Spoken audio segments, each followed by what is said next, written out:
Hi, good afternoon to all. Welcome again to one of our afternoon sessions with Ananta Hempworks and Indian Vedyas. Today we have Dr. Naresh Garg with us, joining us from Jaipur. I would just like to tell you a couple of things about Dr. Naresh Garg. He is working as a professor, PG Department of Dravyaguna Vigyan, Shri Ganganagar College of Ayurvedic Science and Hospital. He has a clinical experience of 17 years and plus. He's a visiting consultant at Yatrat Ayurved and Panchkarma Center. He's a research advisor in SN Herbals Company and secretary in Ayurveda Federation of India. Specialty working on Swan Prashan for the last 7 years. He has a massive load of other experiences and he has done a lot of research papers in different areas. Today we are going to be talking about Trilokya Vijayavatee and we will be talking about its benefits, कहाँ पे ये दवाई Ayurveda classical formulations में कहाँ इस्तेमाल होती है, क्या बेनिफिट्स हैं इसके, क्या इंडिकेशन हैं और कैसे ये हेम्प से बनी हुई या भांग से बनी हुई सबसे कॉमन और सबसे पॉपुलर दवाई मानी जाती है. So I would like to thank Indian Vedyas once again and welcome doctor साहब. बहुत बहुत स्वागत है आपका. Thank you so much for taking out your time. आपने ये वक्त निकाला और हमारे साथ ये सेशन आज कर रहे हैं. हमारी आशा है कि ये इन सेशंस के थ्रू हम ये नॉलेज और डॉक्टर्स के पास पहुंचा पाए, क्योंकि जैसे आप जानते हैं कि हेम्प एक नया और क्यूरियस टॉपिक है और अब डॉक्टर्स काफ़ी खुल के इस मेडिसिन को एक्सेप्ट कर रहे हैं. तो आज के टॉक शो का पर्पस ही यही है कि हम मैक्सिमम नॉलेज डिफरेंट डॉक्टर्स को और डिफरेंट जगहों पे पहुंचा पाएं. Thank you once again doctor साहब. अगर आप कुछ अपना इंट्रोड्यूस करना चाहें फिर उसके बाद हम टॉपिक शुरू कर सकते हैं. नमस्कार, धन्यवाद विक्रम जी. अनंता हेम्पवर्क्स अभी चूंकि कुछ ही समय हुआ है, हेम्प कंपनियां जिस तरीके से वर्क कर रही हैं और जिस तरीके से एक हेम्प इंडस्ट्री आयुर्वेद में इंट्रोड्यूस हुई है एक बेटर फ्यूचर के लिए, उसमें अनंता हेम्पवर्क्स का बहुत ही अच्छा रोल है. और विक्रम जी और पूरी अनंता हेम्पवर्क्स की टीम से जुड़कर हमें बहुत अच्छा लगा और ये बहुत ही पॉजिटिव अप्रोच और कुछ नए इनोवेशंस के साथ में आयुर्वेद में काम कर रहे हैं. आशा है और भी डॉक्टर्स इनके साथ में जुड़ेंगे और एक आयुर्वेद उन्नति की राह पर जाएगा. जैसा कि अभी मेरे छोटा सा एक टास्क दिया गया है, हम उस टास्क पे बात कर लेते हैं. तो हमारा जो टास्क है वो आज त्रिलोक्य विजयावटी को लेकर है. त्रिलोक्य विजयावटी एक कंपोजिशन है आयुर्वेद में, शास्त्रीय योग है. क्योंकि बहुत सारी जगह पे जब हम बात करते हैं तो दो वर्ड्स यूज किए जाते हैं कि ये शास्त्रीय है या अनुभूत योग है. तो ये एक शास्त्रीय योग है और हमारी संहिताओं में वर्णित है.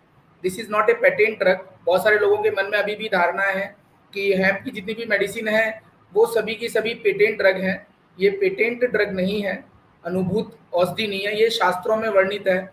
और मैंने डॉक्टर पीयूष जुनेजा की भी बुक पढ़ी है, जो अभी नई बुक आ रही है उनकी, the 5 secrets of plants Vedas. तो वेदास में भी इसका वर्णन है. 5 जब वेद, हम अथर्ववेद की बात करते हैं तो अथर्ववेद में भी जो 5 औषधियों का वर्णन सबसे पहले दिया गया, उन 5 औषधियों में एक औषधि भंगा भांग विजय का वर्णन हुआ है. तो जब ये वेदों में वर्णित है उसके बाद और शास्त्रों में आई है, तो हमें इसका उपयोग करना चाहिए. क्योंकि कुछ समय कुछ भारत सरकार या दूसरे और भी किसी साधनों की वजह से यह उतनी उपयोग में नहीं आ पाई है, लेकिन जिस तरीके से अभी अनंता हेम्पवर्क्स जैसी कंपनियां काम करेंगी तो डेफिनेटली एक समाज में एक नई दिशा मिलेगी. तो हम यहाँ पे त्रिलोक्य विजयावटी पे बात करते हैं, द पोटेंट क्लासिकल मेडिसिन. यहाँ एक वर्ड्स लिखा हुआ है, वात वाहिनी नाड़ी. जब भी हम भांग के लिए बात करते हैं तो वहाँ पे वात वाहिनी नाड़ी, चूंकि हमारे आयुर्वेद में 3 दोष बताए हुए हैं, वात पित्त और कफ. तो सबसे ज्यादा जो मुख्य कार्यकारी दोष जिसमें बताया कि सबसे ज्यादा भूमिका रहती है वो वात दोष की रहती है. तो यहाँ पे हम वात वाहिनी नाड़ियों को बैलेंस करने की बात कर रहे हैं. चूंकि एक बहुत बड़ा विषय है तो हम अभी यहाँ पे त्रिलोक्य विजयावटी के रिगार्डिंग जितनी भी बातें हैं वो करेंगे.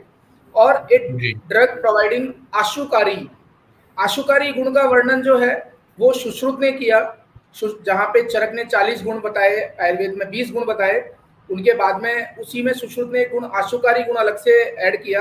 आशुकारी जो बहुत जल्दी क्रिया करता हो, क्योंकि हेम्प की मेडिसिन अगर हम प्रयोग करते हैं तो हमारे आयुर्वेद में बहुत समय से एक मांग की जा रही थी कि कुछ हमारे पास में क्विक रिलीफ वाली मेडिसिन आनी चाहिए।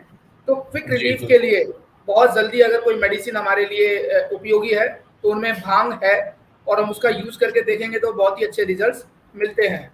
त्रिलोक की विद्यावटी द कॉम्बिनेशन पार्ट, आयुर्वेद सार संग्रह से इसको लिया गया है।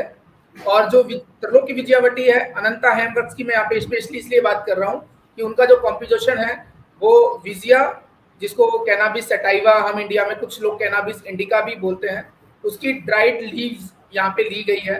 क्योंकि हेम्प में जो अगर हम औषधीय बात करें कि औषधीय कौन सा इसका स्वरूप पार्ट यूज किया जाएगा, तो इसके पत्र को ही यूज किया जाता है।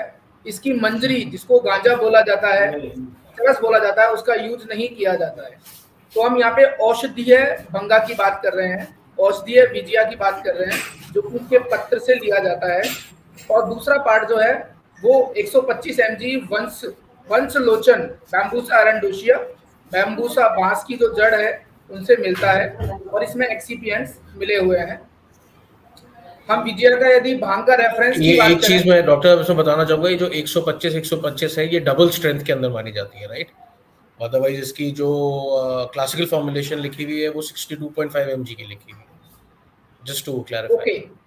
ओके, तो एक अच्छा और कंपोजिशन मिल गया, अनंता हेम्पवर्क्स से डबल स्ट्रेंथ में बना रहा है, तो मोस्ट प्रोबेबली ये अच्छे रिजल्ट्स और ज्यादा अच्छे रिजल्ट्स हमें देगी।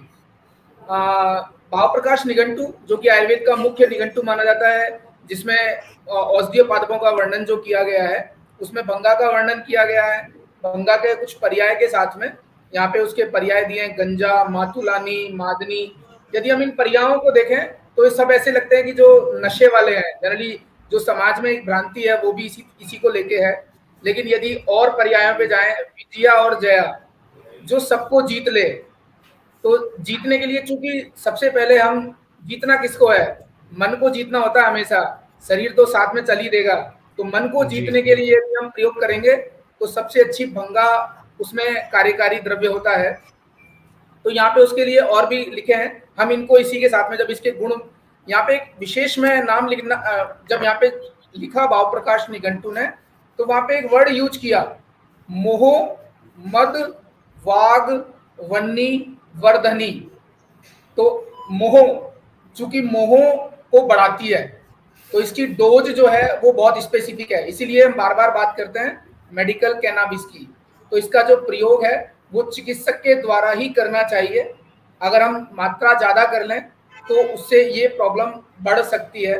मद को भी बढ़ाती है अगर मात्रा, बहुत सारे लोग आपने देखे होंगे, अभी हम थोड़े दिन पहले बनारस गए, वहां पे हमने भी भांग की ठंडाई पी, तो उससे मद आता है। अगर मात्रा हम ज्यादा रख लेंगे तो मद आएगा। यहाँ पे एक और वर्ड लिखा है, वाग और वन्नी। वाक बोलने की जो शक्ति है उसको बढ़ाती है, और वन्नी यानी अग्नि का वर्धन करती है। बहुत सारे लोगों में भ्रांति है कि ये अग्नि का शामक है, ये अग्नि का शामक नहीं है, अग्नि को वर्धन करता है। अग्नि, हमारी जठराग्नि की हम बात कर रहे हैं। तो यहाँ पे हम रस पंचक की यदि बात करते हैं तो तिक्त रस, आयुर्वेद में 6 रस बताए गए हैं, मधुर, अम्ल, लवण, कटु, तिक्त, कषाय। तो ये तिक्त रस वाला द्रव्य है। गुण में यदि हम देखें तो यहाँ पे एक विशेष गुण लिखा हुआ है, लघु, तीक्ष्ण और व्यवाही। व्यवाही के लिए स्पेशली हम कह सकते हैं, वही जो आशुकारी वाली बात आई थी वही व्यवाही के लिए है। व्यवाही गुण को जो सुश्रुत ने कोटेड किया तो उन्होंने लिखा कि एक ऐसी मेडिसिन जो पहले पूरे शरीर में चली जाए, उसके बाद उसका पाचन हो। यानी हम जब भी किसी मेडिसिन की बात करते हैं तो सबसे पहले उसका फर्स्ट पास मेटाबॉलिज्म होता है, देन सेकंड पास मेटाबॉलिज्म के लिए जाती है वो। तो जब मेटाबॉलिज्म के लिए जाती है तो उसमें समय लगता है और रिजल्ट नहीं मिल पाता, देर से मिलेगा, रिजल्ट मिलेगा लेकिन थोड़ा देर से मिलेगा।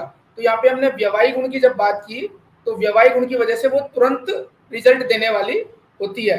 उष्ण वीर्य है, कटु विपाक और प्रभाव मादक लिखा है, क्योंकि मदकारी प्रभाव है इसका। और दोष पे यदि हम बात करें, वात, पित्त और कफ, हमारे 3 दोष होते हैं। तो वात और कफ को यह कम करेगी, मतलब कंट्रोल करती है, लेकिन पित्त को बढ़ाती है। तो हमें मात्रा का विशेष स्पेशली ध्यान रखना होता है। हम केमिकल कंपोजिशन की बात करें, ये अपने आप में एक बहुत वास्ट टॉपिक है, मैंने बहुत छोटा सा यहाँ पे लिखा है इसलिए। THC होते हैं इसके अंदर, कुछ कैनाबियोट्स होते हैं, तो हम इस पॉइंट्स को इतना ही समझ के हम नेक्स्ट चलते हैं, प्रॉपर्टीज पे बात करते हैं, क्योंकि क्यों हमें उपयोग करना है इसकी, क्या इसके अंदर ऐसे गुण हैं। तो अग्निवर्धक है, जब भी हम बात करते हैं तो जो भी औषधि है वो दीपन पाचन होनी चाहिए, तो ये दीपन भी है और पाचन भी है, लेकिन ग्राही गुण वाली है। ग्राही को हम ऐसे कह सकते हैं कि हमारे बहुत से कंपोजिशन ऐसे होते हैं जहाँ पे अगर अतिसार के लिए हमें यूज करनी हो, मैं एक एग्जांपल दे रहा हूँ वहाँ पे, तो ग्राही गुण वाली औषधियों का प्रयोग किया जाता है। रुच्य है, यानी ये क्या करेगी, प्रमोट करेगी एपेटाइट को, भूख बढ़ाने में हेल्प करती है। एक छोटा सा एग्जाम्पल यहाँ पे, अगर हम बहुत सारे जो पंडित लोग थे पुराने समय में, जो पंडित लोग थे, तो वो बहुत सारी खीर खाया करते थे। जब भी किसी भोजन पे उनको बुलाया जाता था तो वो बड़ी सारी, वो कहते थे खीर खाने का चलन था। तो उससे पहले वो कहते थे कि हम भांग खाते हैं, तो भांग खाने से क्या होता है कि जितना भी हमने खाया होता है उसका पाचन आराम से हो जाता है और अच्छी भूख लगती है। गैस्ट्रिक सीक्रेशंस को बढ़ा रही है, मेटाबॉलिज्म को इंप्रूव कर रही है, एब्जॉर्प्शन पार्ट को भी बढ़ा रही है, और एसिमिलेशन ऑफ फूड, आप देखिए सारी चीजें इसके अंदर समाहित हो गई। यदि हम मॉडर्न पैरामीटर से समझें और आयुर्वेद पैरामीटर से समझें तो दीपन है, पाचन है, और मॉडर्न कह रहा है कि सीक्रेशंस को बढ़ा रही है, मेटाबॉलिज्म को इंप्रूव कर रही है, और एसिमिलेशन ऑफ फूड वो बहुत बड़ा पार्ट है, क्योंकि बहुत सारे लोग खाते बहुत सारे हैं लेकिन उसका बॉडी के अंदर उनको कुछ मिल नहीं पाता, तो ये एसिमिलेशन ऑफ फूड को भी इंक्रीज करती है। निद्रा जनन है, यह निद्रा जनन, तो ये एक बहुत आजकल का जो एंजाइटी का युग चल रहा है, बहुत सारे लोग तनाव में रहते हैं, स्पेशली बहुत सारा कुछ तनाव किसी भी कारण से आ रहा हो तो उसको ठीक रखेगी। नींद नहीं आती है बहुत सारे लोगों को, तो हम वहाँ आयुर्वेद की इस औषध का प्रयोग करके उनको एक एंजाइटी से मुक्त कर सकते हैं, अनिद्रा रोग से मुक्त कर सकते हैं। आक्षेपर है, एंटी एपिलेप्टिक एजेंट है अपने आप में। वेदना स्थापन, आयुर्वेद में वेदना स्थापन का मतलब होता है कि जो दुख, वेदना दो प्रकार की होती है, एक सुखात्मक वेदना, एक दुखात्मक वेदना। तो सुखात्मक वेदना जो सुख की अनुभूति, क्योंकि वो भी वेदना है, यदि हम हंस रहे हैं तो वो भी वेदना है, और यदि हम रो रहे हैं तो वो भी वेदना है। तो जो दुखात्मक वेदना को दूर करके सुखात्मक वेदना को स्थापित करे, सिंपल सी भाषा में बोले, जो दुख को दूर करके सुख को स्थापित करे वो वेदना स्थापन कहलाता है। और शूल प्रशमन, आज हम इस पे और अच्छी बात करेंगे, एक छोटा सा केस रिपोर्ट भी हम स्पेशली शूल प्रशमन पे ही है, वो कि पेन जो हो रहा है, स्पेशली हम यहाँ पे उदर शूल को लेके कह सकते हैं, तो उसको ठीक करती है। शोणित स्थापन ड्रग है, काम मतलब वही मदकारी प्रभाव वाला यहाँ पे हमारा प्रभाव आ जाता है। क्या थेरेपेटिक एक्शंस होंगे इसके? यह एक बहुत ही अच्छा कीमोथेरेपी के लिए हीलिंग एजेंट हो सकता है, पोस्ट कीमोथेरेपी। और आयुर्वेद में अभी इस पे कम काम हो रहा है। मॉडर्न जो डॉक्टर्स हैं, मॉडर्न कुछ थेरेपी जो कुछ बहुत सारे डॉक्टर्स स्पेशली भारत के अलावा भी कुछ अमेरिका, ब्रिटेन जैसे देश हैं, वो इस पर काम कर रहे हैं और इसको एक पोस्ट कीमोथेरेपिक एजेंट के रूप में इसका यूज किया जा रहा है और बहुत ही अच्छे रिजल्ट्स वहाँ पे मिल रहे हैं। हेल्प्स करता है एक्यूट और क्रॉनिक पेन डिसऑर्डर को। रूमेटॉइड आर्थराइटिस एक्यूट भी हो सकता है, क्रॉनिक भी हो सकता है, तो दोनों में पेन मैनेजमेंट के लिए ये बहुत ही अच्छा एक पार्ट है। न्यूरोपैथिक जितने भी पेन हो रहे हैं, बहुत सारे पेन होते हैं, न्यूरोपैथिक पेन होते हैं। बहुत सारे लोग कहते हैं कि मैं थक जाता हूँ, थोड़ा सा चलता हूँ थक जाता हूँ, फिर बॉडी दर्द करने लगती है, that is a type of neuropathic pain. तो वहां पे यदि हम उसका विजिया का प्रयोग करवाएंगे तो वो बहुत अच्छा रिजल्ट देगी। मस्कुलर पेन हो रहा है, बहुत सारे लोग, जैसे हम कह सकते हैं कि ये आने वाले समय में जो भांग है वो स्पोर्ट्स इंजरी में भी बहुत ज्यादा उपयोग करने वाली मेडिसिन बनेगी, क्योंकि यह स्पोर्ट्स इंजरी में बहुत सारे मस्कुलर क्रैम्प्स आने लग जाते हैं बहुत सारे, तो उस समय अगर कुछ मेडिसिन ऐसी चाहिए जो कि अच्छे रिजल्ट दे तो उनमें भांग का प्रयोग हम वहाँ पे कर सकते हैं। और बहुत ही अच्छा रिप्रोडक्टिव टॉनिक है। एक मेंस्ट्रुअल साइकिल की बात करेंगे, इसके लिए हम आज एक केस भी प्रेजेंट करेंगे। फीमेल्स में जब मेंस्ट्रुअल पीरियड्स होते हैं, खासकर नई उम्र में लड़कियों को, कुमारी अवस्था में जब पीरियड स्टार्ट होते हैं तो उनको एब्डोमेन एक बहुत होता है, पेट दर्द बहुत होता है, क्रैम्प्स आते हैं, वो बियर नहीं कर पाती हैं, तो लोग ज़्यादातर में मेडिसिन खाते हैं। तो उसको हम भांग के द्वारा कैसे सबसाइड कर सकते हैं और किस तरीके से हम बेटर रिजल्ट ले सकते हैं, उसके लिए हमें आज एक पूरा केस पे बात करेंगे। यह एंजाइटी, स्ट्रेस और स्लीप डिसऑर्डर, इन सबको कंट्रोल करेगी। तो बहुत ही अच्छी मेडिसिन है। कितने सारे गुण यहाँ पर हमने इसके लिए, मैनेजिंग न्यूरोलॉजिकल सीक्वेंस और certain disease like epileptic seizures जिनको डेली आते हैं, कहीं को 1 महीने में 2 बार आ रहा है, कहीं को 1 महीने में 4 बार आ रहा है, तो जो आ रहा है उसको कंट्रोल करने के लिए हमारे लिए ड्रग ऑफ चॉइस मोटर और सेंसरी डेफिशिएंट पेशेंट जो होते हैं उनके लिए हम इसको यूज कर सकते हैं। आईबीएस के लिए अपने आप में एक बहुत ही अच्छी मेडिसिन है। हम आईबीएस में इसको इसलिए यूज कर सकते हैं कि ये मनोअवसादक, जहाँ पे बात की IBS irritable bowel syndrome, Ayurveda में हम इसकी यदि बात करें तो ग्रहणी रोग से तुलना कर सकते हैं, चूंकि ग्रहणी रोग में शरीर पर मन का बहुत बड़ा प्रभाव है। और जब हमने सबसे पहले भंगा के गुणों की बात की तो वहां पे मन पे ही उसका सबसे बड़ा प्रभाव दिखाया था, वात वाहिनी नाड़ियों को कंट्रोल करता है।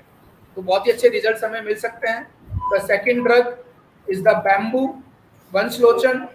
ये इसका रस मधुर है, कटु तिक्त है, वीर्य इसका शीत है, जबकि हमने पहले वाली मेडिसिन देखी तो वो उष्ण वीर्य वाली थी, ये शीत लघु है और मधुर है। चूंकि अपने प्रॉपर्टीज के अकॉर्डिंग ये तीनों दोषों को कंट्रोल करता है और कम करता है। पित्त कम करने के लिए बहुत अच्छा अपने आप में एक मेडिसिन है। जब भी आयुर्वेद में कोई कॉम्बिनेशन बनाए जाते थे तो उनमें हमेशा तीनों दोषों का विशेष ध्यान रखा जाता था कि किस प्रकार से तीनों दोषों को कंट्रोल में रखा जाए।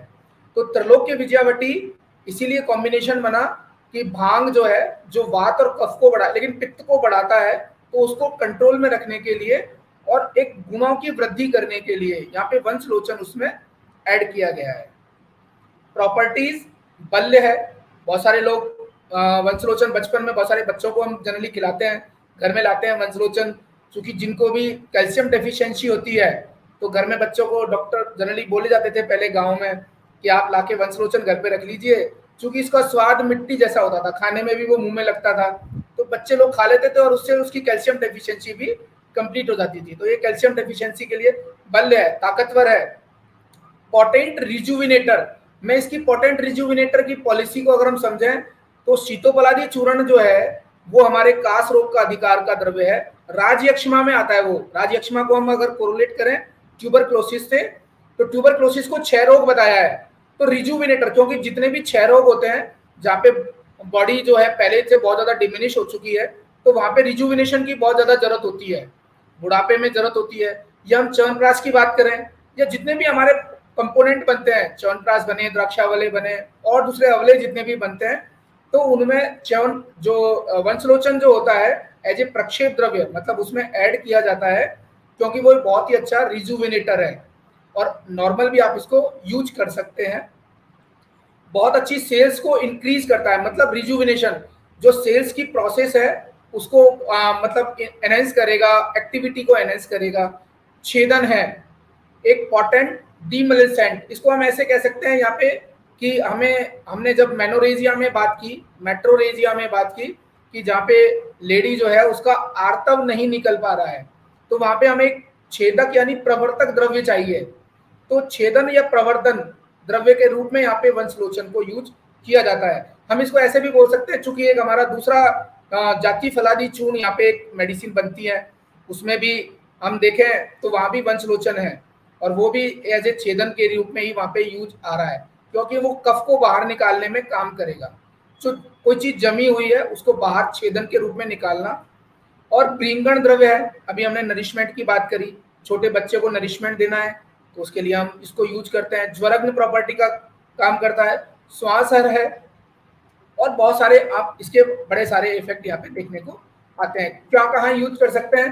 रिजुविनेशन, जैसे हमने कहा राजयक्षमा रोग, क्षय रोग, ट्यूबरक्लोसिस हमने लिखा है कि वहां पे हम इसको यूज कर सकते हैं। अदर वेस्टिंग डिजीज में बहुत सारे मरासमस, क्वार्सिक्योर, जो बच्चों को जनरली बहुत सारे रोग होते हैं आजकल, बच्चों में बहुत सारी आजकल डेफिशिएंसी हो रही है, उनको बहुत सारे हम दूसरे जबरदस्ती हम उनको प्रोटीन सिरप पिला रहे हैं, प्रोटीन के दूसरे और चीजें खिला रहे हैं।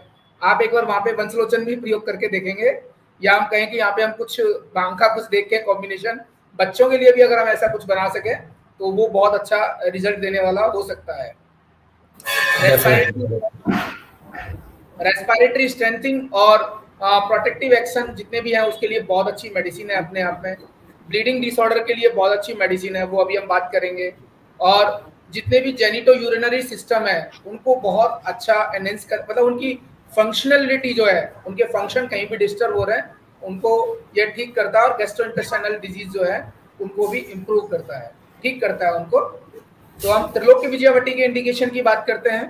तो त्रिलोक्य विजयवती का जो पहला राजयक्ष्मा रज, जहाँ पे हम इसको स्पेशली बोल सकते हैं, जहाँ पे जो लड़कियां हैं उनको डिस्मेनोरिया की कंडीशन हो रही है और वहाँ पे पेनफुल मेनिस्ट्रेशन हो रहा है, रज का क्षय हुआ, प्रॉपरली वो स्राव नहीं हो पा रहा है, निकल नहीं पा रहा है, तो वहाँ पे उस कंडीशन में हम इसका प्रयोग करते हैं। जैसे राजयक्ष्मा, ट्यूबरक्लोसिस की अपने आप में त्रिलोक्य विजयवती एक ड्रग ऑफ चॉइस है, यूज कर सकते हैं, क्योंकि दोनों ही चीज वहाँ पे मनोवह स्रोतस को भांग कंट्रोल करेगा। और अगर हम बात करें वंशरोचन, वहाँ पे एक पोटेंट रिजुविनेटर है, तो वो बहुत अच्छे मेडिसिन के रूप में। अतिसार, चूंकि हम यूज करते ही हैं इसे अतिसार में। शूल, जितने भी एक्यूट और क्रोनिक पेन है, जिस भी उनका चाहे पैथोजेनेसिस ओरिजिन पार्ट कुछ भी हो, सब में बहुत अच्छा रिजल्ट करता है। वृक्कशूल, कॉलिकी पेन जो है, हम मैं इसको नए पार्ट में अगर हम बात करें तो जिनको जो सीकेडी के जो पेशेंट हैं और जो बहुत लंबे समय से मेडिकेशन पे हैं, बहुत उनकी बॉडी पेन करती है, क्योंकि वहाँ पे क्षय की अवस्था एक तरीके से वो भी, तो वहाँ पे यदि हम इसको यूज करें तो बहुत अच्छे रिजल्ट हमें मिल सकते हैं। मस्कुलर स्पाज्म और सियाटिका की ड्रग ऑफ चॉइस है, बहुत अच्छे बहुत सारे आयुर्वेद के डॉक्टर्स इसको अभी यूज कर रहे हैं और बहुत अच्छे रिजल्ट ले रहे हैं कॉलिकी पेन के लिए। और आईबीएस, चूंकि आईबीएस में ये ड्रग ऑफ चॉइस के रूप में इसका इस्तेमाल करने पर, लेकिन थोड़ा सा हमें लंबे समय तक देना होगा। बहुत सारे लोग क्या करते हैं कि बहुत जल्दी उम्मीद करते हैं, जैसे हमने कह दिया कि बहुत आंसूकारी मेडिसिन है तो तुरंत रिजल्ट देगी, वो ठीक है, लेकिन आईबीएस के लिए हमें किसी भी मेडिसिन को लगभग 2 से 3 महीने तक रेगुलर देंगे, तभी वो अच्छे रिजल्ट हमें मिल सकते हैं। फटीग, बहुत सारे लोगों में जनरली जैसे थोड़ा सा भी खेल के आए, घूम के आए, बोले मुझे बहुत जल्दी थकान आ जाती है, तो वहाँ पे यदि हम उसको न्यूरोपैथिक पेन होने लग गया उसे, या बैठे हैं थोड़े लेटे लेटे उसको पेन हो रहा है, बोले मैं तो पूरी बॉडी अकड़ी हुई है, दर्द कर रही है, बहुत सारे पेशेंट हमारे पास इस तरीके के आते हैं, तो यदि हम उनमें इसको यूज करें तो बहुत अच्छे रिजल्ट हमें मिलेंगे। और कीमोथेरेपी के जितने भी इफेक्ट, साइड इफेक्ट आए हैं, उनको हम दूर करने के लिए एक ड्रग ऑफ चॉइस है, बहुत अच्छी है, बहुत सारे यूज कर रहे हैं, हमने बात की थी अभी। प्रलाप, एंजाइटी की बहुत अच्छी मेडिसिन है। कोई भी व्यक्ति जैसे हमारे पास कोई पेशेंट आया और वो किसी भी प्रकार से अनगिनत, जैसे उसका अपनी वाणी पे कंट्रोल नहीं है, जब हमने भंगा की बात करी तो वहां पे हमने सबसे पहले वर्ड यूज किया था मोहो मद। तो मोहो और मद, चूंकि जितनी भी आयुर्वेद में मेडिसिन बताई है, अगर मैं बात करूं कि अगर किसी मेडिसिन को ऐसे बोला गया कि वो विष प्रभाव वाली है, जैसे हमारे यहाँ तो हम बलातक भी यूज करते हैं, वचनाप भी यूज करते हैं, हम दतूरा भी यूज करते हैं, हम अर्क भी यूज करते हैं, लेकिन उनका प्रॉपर शोधन करते हैं और जितना मात्रा में यूज करना चाहिए उस मात्रा में जब हम उनका यूज करते हैं तो ड्रास्टिक बहुत अच्छे रिजल्ट्स मिलते हैं। बल्लातक रसायन है, वचनाप एक बहुत ही अच्छी मेडिसिन है, अपने आप में रसायन बहुत सारी जगह पे यूज की जाती है, तो लेकिन उनका यूज करने का तरीका, कितनी मात्रा में करना है, कब करना है और कब नहीं देना है, तो वो बहुत ही अच्छे रिजल्ट देगा। इसके अलावा जितने भी और दूसरे कोई साइकोसोमेटिक डिसऑर्डर हो रहे हैं, उन सब के लिए बहुत अच्छी मेडिसिन है। अब हम आज यहाँ पे एक त्रिलोक्य विजयवती का एक कष्ट आर्तव डिस्मेनोरिया से हम उसको कोरिलेट करते हैं। कष्ट आर्तव, 2 वर्ड आए यहाँ पे, कष्ट और आर्तव। चूंकि जितनी भी फीमेल हमारे फीमेल, उनको सबको हम बोलते हैं मासिक आना, 1 महीने में मासिक आता है, हर महीने में आना होता है, उसका रेगुलर साइकिल जो होता है 28 दिन का बॉडी में माना जाता है, तो 28 दिन के बाद उसे आना ही होता है। तो अगर वो 28 दिन में नहीं आ रहा है और यदि आ भी रहा है तो बहुत ही कष्ट के साथ में आ रहा है, बहुत सारा पेन हो रहा है, तो उन सब के लिए हमारे लिए कैसे त्रिलोक्य विजयवती काम करेगी उसको हम यहाँ पे देखते हैं। कष्ट आर्तव, वात दोष यहाँ पे बढ़ा हुआ है और वात दोष इतना बढ़ा हुआ है कि वो क्रैम्प कर रहा है, पेट में मरोड़ ला रहा है ना, एक ऐसी कंडीशन जिसमें पेशेंट बिल्कुल नॉर्मल कंडीशन में नहीं बैठ सकता है। तो उस कंडीशन में क्यों हो रहा है, हमारे यहाँ पे धातुएं बताई है, सप्त धातुएं, रस रक्त मांस मेद अस्थि मज्जा और शुक्र। तो यहाँ पे हमने लिखा रस धातु और आर्तव वह श्रोतस, चूंकि रस धातु आद्य धातु है, रस धातु का ही यहाँ पे आर्तव जो होता है वो रस धातु से ही बनता है। तो रस धातु का यदि दोष होगा, रस धातु पहले ही प्रॉपरली नहीं बन पाएगी, तो कष्ट आर्तव की कंडीशन आती है। क्योंकि रस के बाद ही आर्तव और स्तन्य बनना है, तो रस धातु जन्य व्याधि है ये। और आर्तव वह स्रोतस, हमारे आयुर्वेद में 13 स्रोतस बताए हैं, उन 13 स्रोतस में आर्तव वह स्रोतस भी एक है, जो सिर्फ और सिर्फ स्पेशली स्त्रियों के लिए यहाँ पे वर्णित किया गया है। तो आर्तव वह स्रोतस की व्याधि है, तो हमें उसको ठीक करना है। आर्तव वह स्रोतस में क्या आएगा, हमारा पूरा जो हमारे पूरा प्रजनन तंत्र हम जिसको बोल सकते हैं, ए फीमेल रिप्रोडक्टिव पार्ट, तो वो सभी की सभी इसमें इंक्लूड है। होता क्या है, अपान वायु मूव्स इन अपोजिट डायरेक्शन, विमार्ग गमन। यदि हम इसके श्लोक की बात करें तो चरक और सुश्रुत दोनों ने जब श्लोक कहा कष्टार्तव का, कहा चूंकि अपान वायु कैसी दिशा में बहती है, वायु हमेशा अनुलोम दिशा में जानी चाहिए। जब भी एक चिकित्सक से आप बात करेंगे तो कहेगा कि वायु का अनुलोमन होना चाहिए। अनुलोमन का अर्थ सिंपल सा अर्थ है कि यदि हमें डकार आ रही है और मुंह से वायु निकल रही है, ये एक दोष है, ये एक व्याधि है, जिसको हम उद्गार बोलते हैं या अनहा बोल देते हैं। लेकिन यदि वो अपने प्रवर्त मार्ग, नीचे वाले मार्ग से, मल मार्ग से बाहर निकल रही है, तो वो सही है, वो बिल्कुल एक नॉर्मल कंडीशन होती है, तो उसे वहीं से जाना चाहिए। लेकिन यहाँ पे क्या हो रहा है, विमार्ग गमन हो रहा है अपान वायु का, अपान वायु का विमार्ग गमन हो रहा है। मतलब जो आर्तव है उसको बाहर की ओर निकलना चाहिए था, लेकिन वो बाहर की ओर ना निकल के ऊर्ध्व मार्ग की ओर प्रवृत्त हो रहा है, तो इसलिए वो बाहर नहीं निकल पा रहा है। तो क्या हो गया, ऑब्स्ट्रक्शन हो रहा है, स्रोतस में अवरोध आ रहा है, और जो नेचुरल फ्लो है मेंस्ट्रुअल ब्लीडिंग का, वो यहाँ पे अफेक्टेड हो रहा है। अफेक्टेड हो रहा है कि जो आर्तव को बाहर जाना चाहिए था, वो आर्तव यहाँ पे ऑब्स्ट्रक्ट हो गया, वो बाहर नहीं निकल पा रहा है। इसीलिए हमने इसको आर्तव वह स्रोतस की व्याधि माना है। तो क्या पेशेंट को क्या प्रॉब्लम आएगी, जो अभी हम उस पर बात करेंगे।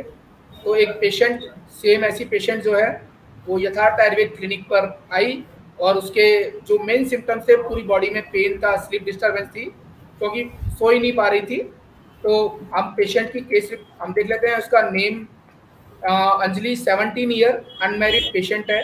स्लीप पैटर्न लगभग ठीक था, लेकिन अभी उसका स्पेशली डिसमेनोरिया की वजह से प्रॉब्लमेटिक था। बल मध्यम है उसका, मध्यम, और कोई एडिक्शन नहीं। बाउल हैबिट में कैजुअल कॉन्स्टिपेशन। जब भी हम किसी रोगी का पूरा रोगी परीक्षण करते हैं, तो जब हम उसका अष्टविध परीक्षण करते हैं, तो हमने उसकी बाउल हैबिट पूछी। तो कैजुअल कॉन्स्टिपेशन अगर किसी व्यक्ति को रह रहा है, तो इसका मतलब उसका वात जो है दोष हमेशा बढ़ा हुआ मिलेगा।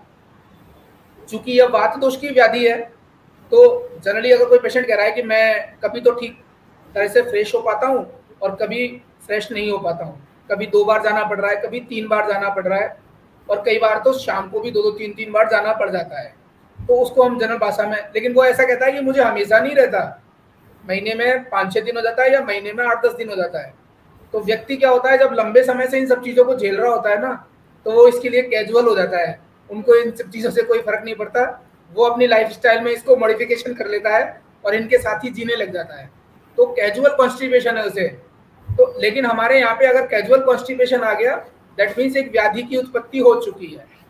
एपेटाइट नॉर्मल है उसकी, भूख ठीक लगती है उसे, उसकी नाड़ी नॉर्मल है। उसको प्रॉब्लम क्या आ रही है, उसको जो प्रॉब्लम आ रही है, cramping in lower abdomen, cramps आ रहे हैं लोअर एब्डोमन में, पेन हो रहा है लोअर लिम्स में। जनरली सुश्रुत ने इसके लिए बहुत अच्छा एक वर्ड लिखा, उन्होंने कहा कि जब भी कष्ट आर्तव की कंडीशन होती है, चूंकि वात जो वहाँ पे आर्तव रुका हुआ है वो प्रवृत्त नहीं हो रहा है, बाहर नहीं जा रहा है, तो वो क्रैम्प्स ला रहा है, पेन हो रहा है, और जो वात है वो नीचे पैरों में भी जाके वहाँ पे उसमें अकड़न पैदा कर रही है। इसको अकड़न बोल सकते हैं कि जकड़न हो रही है, वो चलने फिरने तक में भी सक्षम नहीं है, अपना रेगुलर दिनचर्या जिसको बोलते हैं उसको करने में भी उसको दिक्कत आ रही है। Pain in lower abdomen, lower back pain, ये एक कॉमन समस्या है। जब भी आर्तव आता है तो आप यदि 100 में से 95 औरतों को पूछें, 100 को ही पूछे, तो उनमें 95 के साथ में ये समस्या आएगी कि उनको पीठ दर्द जरूर होता है। तो ये पीठ दर्द हो क्यों रहा है, क्योंकि जो पूरा आर्तव वह स्रोतस है, एक फीमेल रिप्रोडक्टिव सिस्टम जो है वो जिस जगह पे लोकेटेड है उस जगह के पीछे वहां पे प्रेशर पड़ेगा, क्योंकि कष्ट आर्तव है, आर्तव नहीं निकल नहीं रहा है, वायु जो उसे निकालनी चाहिए थी वो चारों दिशाओं में जाके अपनी तरफ से प्रेशर लगाएगी, तो वो बैक पेन भी जनरली उन सबको मिलता है। इस पेशेंट को स्पेशली नोजिया, डायरिया और फटीक, बहुत ज़्यादा थकान थी, नोजिया की कंडीशन थी, पेशेंट अनईजी था पूरी तरीके से। ट्रीटमेंट प्लान बहुत सिंपल सा ट्रीटमेंट प्लान हमने चुना, बहुत ज़्यादा एक ऐसा नहीं कि बहुत सारी मेडिसिन हमने इसके लिए चुनी। त्रिलोक के विजयावटी 1 TDS फॉर 3 डे, दिन में 3 बार उसको त्रिलोक की विजयावटी दी गई ओनली ड्यूरिंग मेनिस्ट्रेशन। या इस केस को मैं स्पेशली इसलिए कहना चाह रहा हूँ कि यहाँ पे हमने वर्ड बाद में यूज किया काउंसलिंग प्रॉपर। अब यहाँ पे काउंसलिंग की आवश्यकता क्यों पड़ी, उसके लिए हम ऐसा कह सकते हैं कि कष्ट आर्तव जब हो रहा है उस किसी भी व्याधि में, किसी भी रोगी को, तो वो आपके पास तभी आएगा दिखाने जब उसको इस समस्या हो रही है। तो हमारे पास आया, उसका आर्तव ठीक तरीके से निकल गया, जैसे कहते हैं कि आप पीरियड बिल्कुल ठीक हो चुका है, उसके बाद पेशेंट आपके पास 25 दिन नहीं आएगा वो फिर, लेकिन जब नेक्स्ट उसका पीरियड आने वाला होगा तब सेम समस्या आनी है। तो उसके लिए हमने उसको प्रॉपर काउंसलिंग की कि एक बार तो हम आपको ये मेडिसिन दे रहे हैं, आप इस मेडिसिन को लीजिए और जब आपका नेक्स्ट पीरियड का टाइम आए तो आप हमारे पास वापस आना। तो हमने ऐसा उसको किया और हमने लगातार 3 मंथ तक उसको ऐसा मेडिसिन यूज की। ऐसा नहीं, इस केस में हमने कुछ और मेडिसिन भी यूज की जो कि उसके आर्तव व शोथस के लिए ठीक तरीके से, चूंकि जब भी हम बात करते हैं तो चूंकि जब वहाँ पे यूट्रस बैड जो होता है, चूंकि वहाँ पे जो पहले वाले जो 14 दिन हैं उसके बाद वाले दिन जो वहाँ पे पूरा ओव्यूम आएगा वो तैयार होगा, अपने लिए पूरा एक बेड तैयार होता है, और अगर प्रॉपरली वहाँ पे कहीं भी वहाँ पे फर्टिलाइजेशन नहीं हुआ तो वो बेड जब डिस्ट्रक्ट होगा और वहाँ से पूरा जो आर्तव के वो पूरा बाहर जब निकलेगा तो उस समय पेशेंट को उसके लिए जितनी भी जो और तैयारियां थी उसके लिए हमने कुछ उसे रसायन औषधियों का सेवन करवाया। क्योंकि रसायन औषधियाँ हम यहाँ पे सेवन करते हैं तो उसको प्रॉपरली और दूसरी प्रॉब्लम्स नहीं आई। लेकिन त्रिलोक की विजयावटी इसलिए मुझे बहुत अच्छी लगी कि ऐसे पेशेंट जो हैं उनमें आयुर्वेद में कोई हमारे पास बहुत अच्छी मेडिसिन होती नहीं थी। क्योंकि कष्ट आर्तव हो रहा है, हम यूज करते हैं रजय प्रवर्तनी वटी भी यूज करते हैं, लेकिन उसकी डोज प्रॉपरली देने के बाद भी ऐसा नहीं हो पाता है कि उसे पेन कम हो जाए। तो हमने क्या किया कि उसको बहुत सारे लोग जो है इसके लिए एलोपैथिक मेडिसिन का यूज करते हैं और रिजल्ट लेने की कोशिश करते हैं, लेकिन उनसे और दूसरे साइड इफेक्ट देखने को मिलते हैं। तो हमने इसलिए उसको पेशेंट को पूरी तरीके से काउंसिल किया कि आप अपनी दिनचर्या को व्यवस्थित रखिए, अपने खान पान को व्यवस्थित कीजिए, फास्ट फूड को बिल्कुल अवॉइड कीजिए और अच्छा डाइट प्लान आप लीजिए। उसके बाद में हमने जब भी ऐसे इसमें मैंने सिर्फ यहाँ पे एक ही केस हिस्ट्री प्रेजेंट की है। मैंने अपने कॉलेज में लगभग 20 लड़कियों पे पूरा एक ट्रायल किया। हमने 40 लड़कियाँ चुनी थी और 40 में से फिर हमने 20 लड़कियों को केस के लिए चुना और 20 लड़कियों को सेम हमने लगभग 4 महीने से 5 महीने तक के लिए चुना उनको, और सेम त्रिलोक की विजयावटी हमने यूज की तो उनके भी लगभग रिजल्ट्स सेम थे। हाँ, इस केस के लिए मैंने यहाँ पे इसलिए डॉक्यूमेंटेड किया कि मैंने उसे बाद में भी बुलाया। ये लगभग 2 साल पुराना केस है, लेकिन ये अब इसको कोई प्रॉब्लम नहीं है, उसको जो आर्तव है वो नॉर्मल उसकी प्रवृत्ति से आता है। तो अगर तो डॉक्टर साहब यहाँ पे कहने की बात यह है कि आपका जो आयुर्वेदिक ट्रीटमेंट चलता है उसका साथ में चलना एक तो बहुत जरूरी है, और दूसरा हेम्प की यूजेज से लॉन्ग टर्म यूज के अंदर जो उनको regularly every month menstrual problem आती थी वो आप बेसिकली उसको रूट से हील कर पाए, और ये प्रॉब्लम अगर हम लंबे टाइम तक इसका असर देखें तो हम इसको overall as a cycle solve कर सकते हैं। तो ये जो आपने टेस्ट की बात करी, इन सब में त्रिलोक्य विजयवटी ही मेन कंपोनेंट था जिसके अंदर आपको रिजल्ट मिला। एक बार वापस रिपीट करेंगे आप?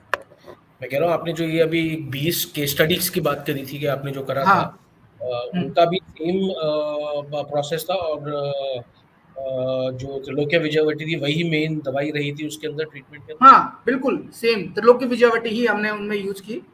और हमने उन पे सिर्फ यही प्रयोग किया कि जब उनको आर्तव आता है, महीना जिसको बोलते हैं, उसमें ही हम उसको प्रयोग करके हम रिजल्ट आउट करना चाह रहे थे कि जो आयुर्वेद शास्त्र में लिखा हुआ है उसको कितना हम अच्छे से फॉलो कर रहे हैं और कितना रिजल्ट हमें मिल पाएगा। क्योंकि हम जब बहुत सारी मेडिसिन देते हैं तो हमें कंप्लीट पता नहीं लगता कि किस मेडिसिन की वजह से क्या रिजल्ट आ रहा है, तो हमने सिर्फ त्रिलोक विजयवटी पर ही काम किया।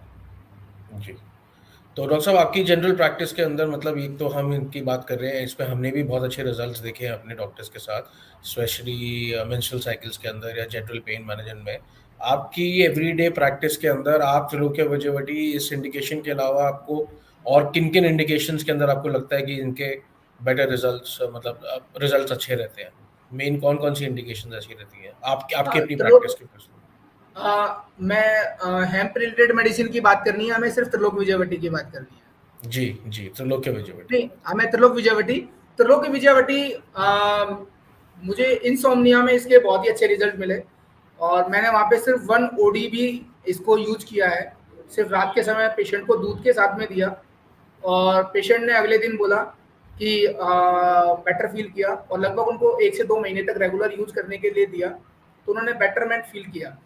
और एक जो कंडीशन, चूंकि मॉडर्न मेडिसिन के साथ में सुबह थोड़ा सा ड्राउजीनेस रहता है, पेशेंट को अनकंफर्टेबल फील होता है सुबह उठने में, ऐसा कोई सिम्टम्स हमें यहाँ पे देखने में नहीं मिला। इसके अलावा हम साइटिका पेन की बात करें तो वहाँ के लिए बहुत अच्छे मेडिसिन मिले। मैं वहाँ पे ऐसा नहीं कहूँगा कि 100% हमें रिजल्ट मिले, क्योंकि साइटिका पेन अगर क्रॉनिक पेन है तो पेशेंट अगर रेगुलर यूज करेगा तो ज़रूर अच्छे रिजल्ट मिलते हैं। तो जो एक्यूट पेन है उसमें हम इसको कंट्रोल कर लेते हैं और बहुत अच्छे से मैनेज भी हो जाता है।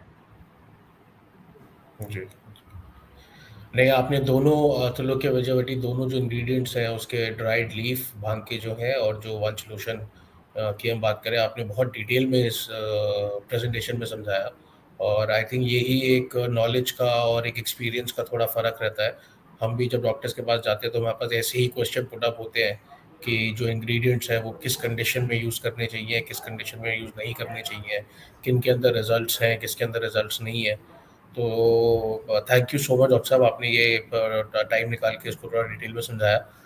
मैं आपका ज़्यादा समय ना लेते हुए मैं कोशिश करूँगा कि ये जो प्रेजेंटेशन है वो हमारे मैक्सिमम डॉक्टर्स के पास पहुँचे और आपके साथ हम हमेशा जुड़े रहेंगे और हम चाहेंगे कि हम अगली बारी कुछ और इंडिकेशंस के ऊपर और कोई मेडिसिन, आप हमारी बाकी क्लासिकल मेडिकेशंस भी यूज़ कर रहे हैं और अब मार्केट के अंदर इसकी कई प्रोप्राइटरी मेडिकेशंस और काफ़ी वेरिएशंस मार्केट के अंदर आ गए हैं, जिसके अंदर भी हमारे को पोटेंट और एक्यूट केसेस के अंदर काफ़ी अच्छे रिजल्ट्स देखने को मिले हैं।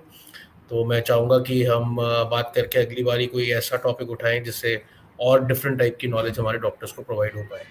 और आपके समय के लिए और इंडियन वेदर समय के लिए thank you so much doctor साहब एंड बहुत जल्दी हम चाहेंगे कि हम आपके साथ फिर से जुड़े और कुछ और इन्फॉर्मेशन लेके आए अपने डॉक्टर्स के लिए। Thank you so much doctor साहब।